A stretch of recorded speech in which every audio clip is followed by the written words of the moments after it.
Hi friends, అందరికీ నా హృదయపూర్వక సుమాంజలిలు. మీ జీవితం మీ చేతుల్లో పార్ట్ 13 3వ భాగం. సృష్టి అనంతమైన సంపదలకు నిలయం అనే విషయాన్ని నేను ఇలా ఊహిస్తాను. నాకు సంపదలున్నాయి, అవి మీకుండే సృహ మీకిప్పుడున్న డబ్బుపై ఆధారపడలేదు. కానీ మీ జీవితంలోకి ప్రవేశించే డబ్బు నాకు సంపదలున్నాయని అన్న మీ యొక్క సృహపై ఆధారపడి ఉంటుంది. క్రింది విధంగా మీరు ఎంతగా ఊహించుకుంటే అంతగా డబ్బు మీ జీవితంలోకి ప్రవేశిస్తుంది. నేను ఒక సముద్ర తీరంలో ఇసుక తెన్నెలపై కూర్చొని ఆ సముద్రాన్ని తిలకిస్తూ ఆ సముద్రమంతా అనంతమైన సంపదలు ఉన్నాయని ఆనందించడం నాకు చాలా ఇష్టం. సముద్రంలోని నీటిని మీరు అందుకునేంత మీరు ఎటువంటి పాత్రను ఎంపిక చేసుకుంటారు?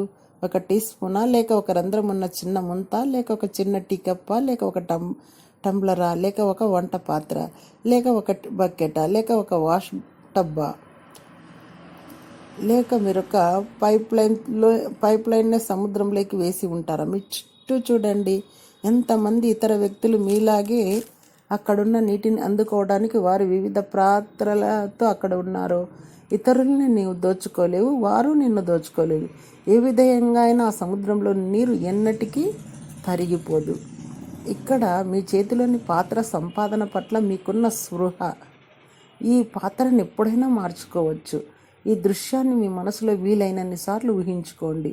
ఇది సృష్టి యొక్క విస్తృతత్వాన్ని, అనంతత్వాన్ని తెలియజేస్తుంది. మీ చేతులను పూర్తిగా చాచి అడగండి. నేను రోజులో ఒక్కసారైనా నా చేతులు పూర్తిగా చాచి నేను ఈ సృష్టిలో సమస్త శుభాల్ని, సంపదల్ని నా జీవితంలోకి ఆహ్వానించటానికి నా హృదయపు ద్వారాలను ఎప్పుడూ తెరిచి ఉంచుతానని భావిస్తాను. ఇది నాకు చాలా విశాలమైన భావాన్ని కలగజేస్తుంది. ఈ సృష్టి నా ఎరుకలో ఏముంటే దాన్ని మాత్రమే నాకు అందిస్తుంది. నేను ఎప్పుడూ ఎక్కువ ఎరుకతోనే ఉంటాను. ఈ సృష్టి యొక్క సంపదలనే బ్యాంకులో నా ఆలోచనలతో డిపాజిట్ చేస్తాను. నేను చేసే ధ్యానం నా యొక్క జ్ఞానపు పలుకులు. నా హృదయంలో భావించే భావనలే ఆ డిపాజిట్లు. మనం రోజు ఈ డిపాజిట్లు చేసుకునే అలవాటును పెంపొందించుకోవాలి. ఊరికే డబ్బు ఉంటే సరిపోదు. ఆ డబ్బుని మనం ఆనందంతో అనుభవించగలగాలి. మీకున్న డబ్బుతో మీరు ఎంజాయ్ చేస్తున్నారు కదా, లేదా ఎందుకు లేదు? మీకు వచ్చే డబ్బులో కొంత భాగాన్ని పూర్తిగా ఎంజాయ్ చేయడానికి ఖర్చు చేయండి. పోయిన వారం నేను ఎంజాయ్ చేయడానికి ఏమన్నా ఖర్చు చేశారా? ఎందుకు చేయలేదు? మీ పాత చాదస్తపు నమ్మకాలు మిమ్మల్ని అడ్డుకుంటున్నాయి. వాటి వెంటనే మీలోంచి తరిమి పారేయండి. మీ జీవితంలో డబ్బు అనేది మరీ అంతగా పట్టించుకునే విషయంగా ఏనాడు కాకూడదు. ఈ విషయాన్ని మీ ఆలోచన దృక్పథంలో ఉంచుకోండి.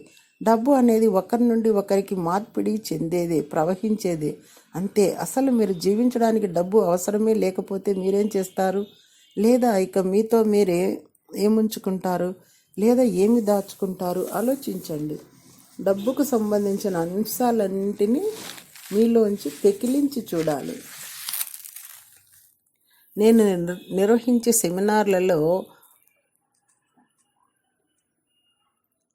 డబ్బు గురించి చెప్పడం మాత్రం కొంచెం కష్టమే. డబ్బు గురించి ప్రజలకున్న పరిమితమైన నమ్మకాలను తలకిరిందులు చేస్తే, సత్యాలను చెబితే వినేవారికి చాలా కోపం వస్తుంది. కానీ సంపాదించి ధనవంతులు కావాలని వచ్చేవారు కూడా వారిలో దృఢంగా నాటుకుపోయిన పరిమితమైన నమ్మకాలను నేను కాదన్నప్పుడు చాలా పిచ్చెక్కిపోతారు. నేను మారదలుచుకున్నాను, నాలోని పాత నెగిటివ్ నమ్మకాలని వదిలిపెట్టేయదలుచుకున్నాననే 2 వాక్యాలను మనసులో పదే పదే మననం చేసుకోండి. అప్పుడే సిరి సంపదలను సృష్టించుకోవడానికి మన చైతన్యంలో కొంత ఆస్కారం ఏర్పడుతుంది. మొదట మనం నిర్ణీత ఆదాయం అనే విషయాన్ని మన మనస్సులోంచి తొలగించాలి. మీకు వచ్చే డబ్బు కేవలం మీకు వచ్చే జీవితం ద్వారానో లేదా మీ పాస్తుల వలనో వచ్చేదని భావించి మీ జీవితంలోంచి, సృష్టిలోంచి ప్రసరించే నవరసాలను అడ్డుకొని మీ ఆదాయాన్ని మీరే పరిమితులు చేసుకుంటున్నారు. మీ జీతం ద్వారా వచ్చే ఆదాయం లేదా మీ ఆస్తుల వలన వచ్చే ఆదాయం ఒకానొక మార్గము మాత్రమే. అదే మీకు డబ్బును అందించే కేంద్ర బిందువు కాదు. మీ జీవితంలోకి డబ్బు సరఫరా అయ్యేది ఈ సృష్టి సర్వస్వంలోంచి అని తెలుసుకోండి. డబ్బు మనకు అందే మార్గాలు లెక్కలేనన్ని ఉన్నాయి. మనం వాటిని ఆహ్వానించడానికి మన చైతన్యంలో కొంత చోటు కల్పించాలి. డబ్బు ఏ చోటు నుండి అయినా లేదా అన్ని చోట్ల నుండి అయినా మన వైపు ప్రవహించడం జరుగుతుంది. దీన్ని మనం ఎప్పుడూ ఎరుకతో ఉంచుకోవాలి. తర్వాత మనం అలా దారిలో వెళ్తుంటాము, ₹1 నాణ్యం కనిపిస్తుంది. అది చాలా తక్కువే కావచ్చు, కానీ మీ జీవితంలోకి డబ్బు సరికొత్త మార్గాల నుండి రావడం మొదలైంది. దానికి ఈ సృష్టికి కృతజ్ఞతలు చెప్పుకోండి. క్రింద ఇవ్వబడిన విధంగా సదా మీ హృదయాల్లో భావిస్తూ ఉండండి. నేను సంపదలను అన్ని మార్గాల నుండి ఆహ్వానించి అందుకోవడానికి సంసిద్ధముగా ఉన్నాను. నేను ఊహించని